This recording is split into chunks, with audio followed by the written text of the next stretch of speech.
أعوذ بالله من الشيطان الرجيم بسم الله الرحمن الرحيم سورة الغاشیہ آیت نمبر 14۔ جنت کی صفات بیان کی جا رہی تھی اور آخری صفت تھی کہ اس میں تخت ہیں اونچے بچھے ہوئے۔ آگے ادب معاشرت ہے، ایک معاشرتی ادب بتایا جا رہا ہے۔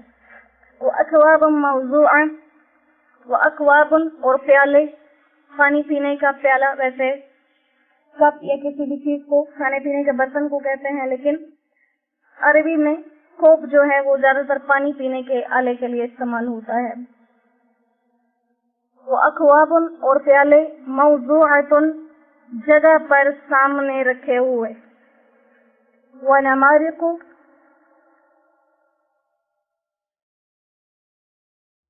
اور تکیے، مصفوفہ قطار میں رکھے ہوئے، وَزَرَابِيجُ اور مخمل کے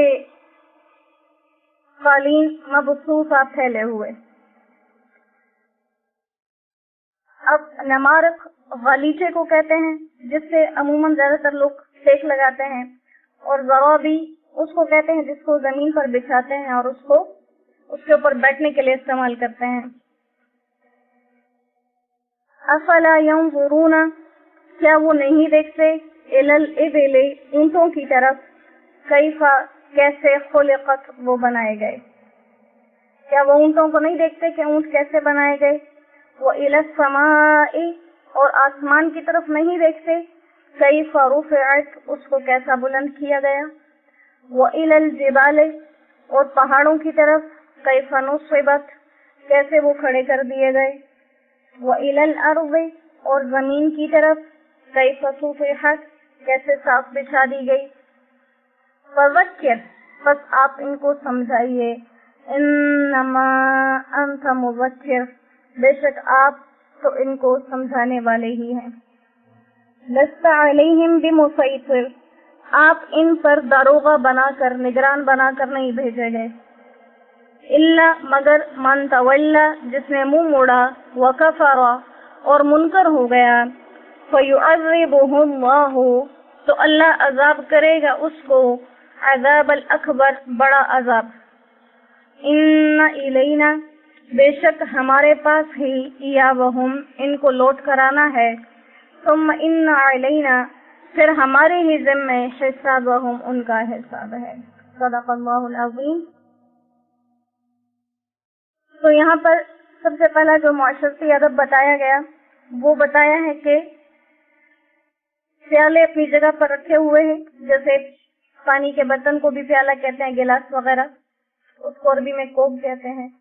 ساتھ میں لفظ ہے موضوع، یعنی اپنی جگہ پر سامنے رکھا ہوا۔ تو یہاں پر ایک ادبی بات کی گئی ہے کہ پانی پینے کا جو برتن ہو اس کو پانی پینے کے قریب ہی اپنی مقرر جگہ پر رکھنا چاہیے، ہمیشہ وہاں سے یہاں وہاں نہیں کرنا چاہیے، تاکہ پانی پینے کے لیے اس کو تلاش نہ کرنا پڑے۔ یہ بہت ہی تکلیف دہ ہوتا ہے جب انسان کو پیاس لگتی ہے، لہذا ہر انسان کو اس کا اہتمام کرنا چاہیے۔ تو ایسا کامل اور مکمل ہمارا دین ہے جس کے اندر ہماری چھوٹی سے چھوٹی ادبی بات کا بھی لحاظ رکھا گیا، اور چونکہ پانی ایک ایسی چیز ہے جو کہ زیادہ استعمال کی چیز ہے، کثرت سے استعمال ہوتی ہے، لہذا اس کو سامنے رکھا گیا۔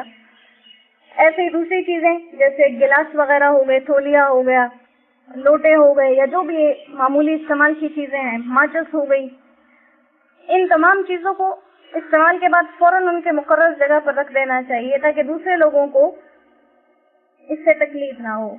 تو یہ بتایا گیا کہ جنتیوں کو اتنی سی بھی تکلیف نہیں ہوگی جتنا کہ انسان کو دنیا کے اندر کسی گلاس وغیرہ کے ڈھونڈنے کی مشقت اٹھانی پڑتی ہے، بلکہ ان کی راحت کا اور ان کی آسائش کے لیے ایسا اہتمام کیا گیا ہے کہ ان کے پانی پینے کے جو برتن ہیں وہ بالکل ان کے پانی کے قریب رکھے ہوئے ہیں۔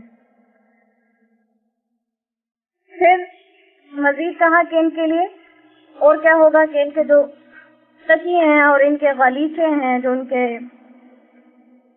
گدے ان کے لیے، قالین ان کے لیے لگے ہوئے ہیں، آرام سے سکون سے جہاں چاہیں آرام کریں اور جہاں چاہے بیٹھیں، جہاں چاہے اب ٹیک لگا لیں۔ اور پھر ان کو یہ بتایا گیا کہ جو تم اگر قیامت کا انکار کرتے ہو یا جنت کا یا جہنم کا انکار کرتے ہو کہ یہ کیسا ہو سکتا ہے، تو یہ کوئی عجیب اور بڑی بات نہیں ہے، کیونکہ اللہ کی ذات اس چیز پر قادر ہے کہ وہ ایسا کرے۔ وہ اس چیز کے کرنے میں اسے کوئی مشقت نہیں ہے کہ قیامت آ جائے۔ پھر کیونکہ وہ لوگ ان پڑھ تھے تو ان کو زیادہ کسی پڑھی لکھی چیز کی طرف ترغیب نہیں دی گئی کہ علم کی طرف انہیں ترغیب دی جاتی ہے کسی اور چیز کی طرف، بلکہ ان کو آسانی سے ایک بات بتا دی گئی ہے کہ تم دیکھو صبح و شام جن اونٹوں کے اوپر تمہاری سواری کا کام چل رہا ہے، سب سے زیادہ تم جس چیز کو استعمال کرتے ہو وہ تمہارے اونٹ ہیں، تو دیکھو ان اونٹوں کو اللہ نے کیسی تخلیق دی ہے کہ اس کا قد کتنا دراز بنایا، اس کے لیے باقی جانوروں کی طرح چارہ وغیرہ کاٹ کر لانا نہیں پڑتا، کیونکہ یہ لمبے قد کا ہے ڈیل ڈول کے لحاظ سے، تو وہاں پر اپنے لیے خود ہی یہ درختوں کے پتے وغیرہ اونچے اونچے باہر سے کھا لیتا ہے، اس کے لیے لانے کی ضرورت نہیں پڑتی، درختوں کی شاخیں کھا لیتا ہے، گزارا کر لیتا ہے، بنسبت ہاتھی کے یا دوسرے بڑے جانوروں کے کہ ان کی خوراکیں مہنگی بھی ہیں اور خصوصیت سے ان کے لیے لانی پڑتی ہیں۔ پھر اس طرح سے اس کی خصوصیت ہے کہ عرب میں دن کے وقت گرمی بہت زیادہ ہوتی تھی تو وہ لوگ رات کو سفر کرتے تھے، تو اللہ سبحانہ و تعالیٰ نے اونٹ کو ایسا بنایا ہے کہ یہ ساری رات چل سکتا ہے، ساری رات۔ پھر اس کے اندر اس کے پیٹ میں اللہ نے ایک ایسا سسٹم لگا دیا کہ یہ 7-8 دن کے لیے پانی پی لیتا ہے اور اسی ٹینکی میں محفوظ کرتا ہے، پھر اپنی ضرورت کے مطابق اس سے پانی نکالتا رہتا ہے۔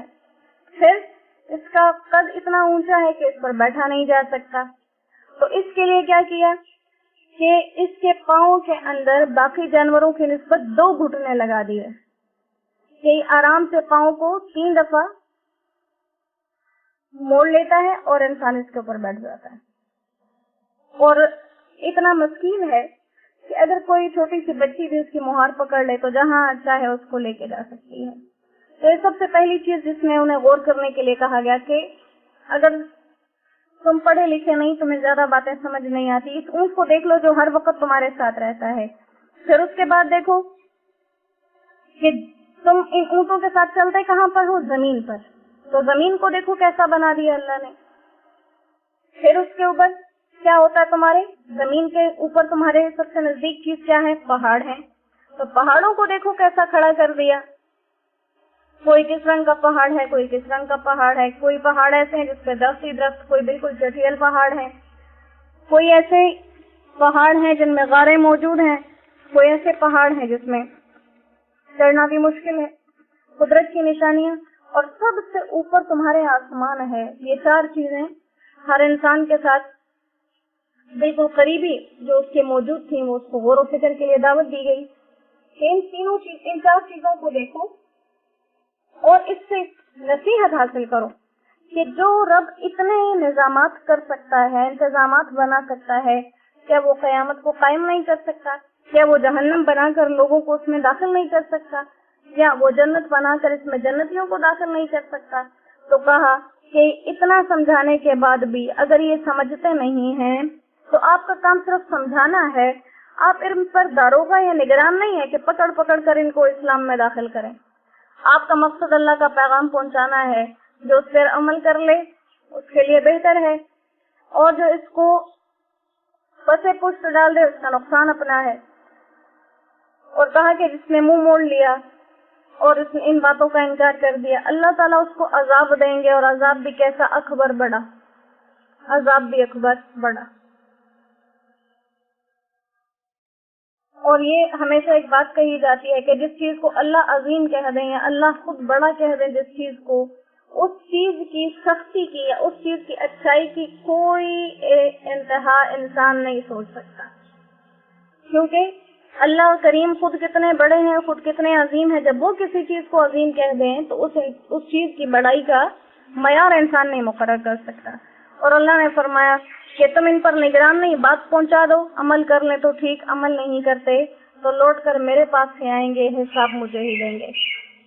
اور جب مجھے حساب دیں گے تو جیسے یہ بات کافی دفعہ گزر چکی ہے کہ جب انسان کو اس کا عمل نامہ دیا جائے گا اور وہ دیکھے گا کہ وقت کے ساتھ، تاریخ کے ساتھ، جگہ کے ساتھ، مقام کے ساتھ سب کچھ لکھا ہوا ہے، کیونکہ موسیٰ علیہ السلام نے فرعون سے کیا کہا تھا، میرا رب ایسا ہے جو نہ بھٹک سکتا ہے نہ اسے کچھ بھولتا ہے.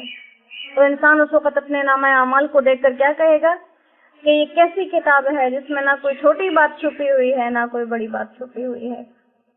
اور انسان کو وہ اپنا اعمال نامہ قبول کرنا پڑے گا. یہ دنیا نہیں ہوگی جہاں اپنے کیے ہوئے سے انسان ایک لمحے کے بعد مکر سکتا ہے، جہاں اپنے کیے ہوئے کاموں کے لیے، غلط کاموں کے لیے انسان ہزاروں تجویزیں پیش کرتا ہے، انسان ہزاروں حجتیں دیتا ہے. یہ اللہ کا سامنا ہوگا، یہ کوئی معمولی بات نہیں ہوگی.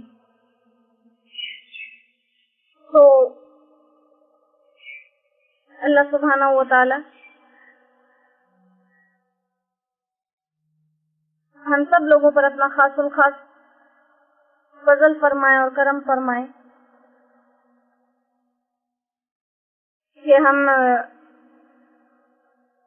ان باتوں کو سمجھ سکیں اور جن چیزوں پر عمل کرنے کا کہا گیا ان پہ عمل کر سکیں اور جن سے بچنے کا کہا گیا ان سے بچ سکیں. ہم انسان ہیں، اپنے بشری تقاضوں کے ساتھ ہم اللہ کے بنائے ہوئے اس معیار پر پورے نہیں اتر سکتے، لیکن ہم دعائیں مانگ سکتے ہیں اور وہ اپنی شان کے مطابق دے گا.